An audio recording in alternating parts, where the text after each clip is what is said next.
Hi everyone, I wanted to show you real quick how you are going to complete your math assignment today. So the first thing you'll see is you're going to see this long letter and this little icon right here, if you hit it, it will play and read it to you. You're going to see this icon a lot throughout this year where it'll either read it to you or it might have a message from Miss Dunlap or myself.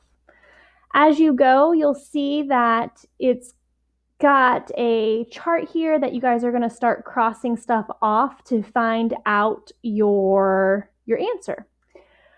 So the first thing you'll see is the first clue, clue 1. We're trying to figure this out.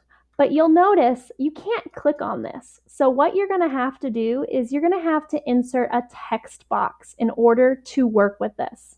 So before you do that, you see this little magnifying glass up here in the top left corner. When you click on that, it will zoom in so that you can see the problem better. And then you'll have to click the arrow again if you're wanting to move around or to scroll. So what I'm going to do here is I have zoomed in and you'll see it did number 1 for you. So it's wanting you to find out the area. So remember from the video that you guys watched, area is the amount inside the square. So I have 1, 2, 3, 4, 5, 6. So they put 6 square units equals E. So I'm looking here, which one has 6? So 6 and E goes there, there, and there.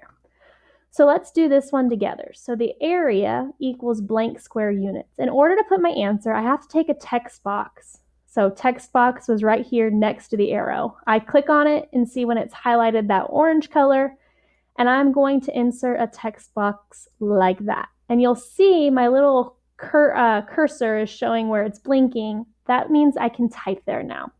So to find this out, I have 1, 2, 3, 4, 5, 6, 7, 8, 9, 10. I have 10 square units. And I'm probably going to have to make my font smaller. So I just highlighted it and I can come up here and I can just go until it gets smaller like that.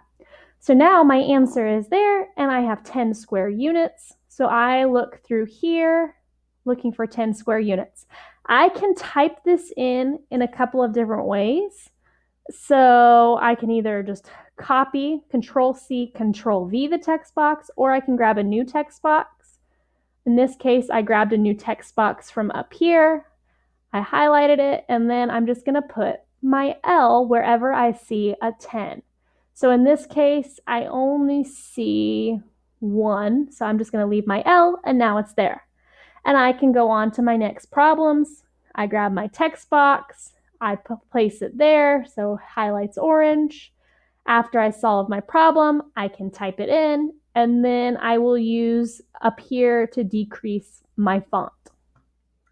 It's the same thing with clue 2. Remember, if I want to zoom out, I would just grab like this, say zoom out, and I can go back in. Let's see. All of these are the same. So again, I'm going to grab my text box. I'm going to put it there. I can type in it. If it's too big, then I decrease the font. If you have any questions, feel free to reach out to your teacher. After you've completed it and you go back and mark off, then you should be able to fill out your sheet saying that you completed it, and you can do that by just putting your name, and you can say where you discovered him at and tell what planet they are on.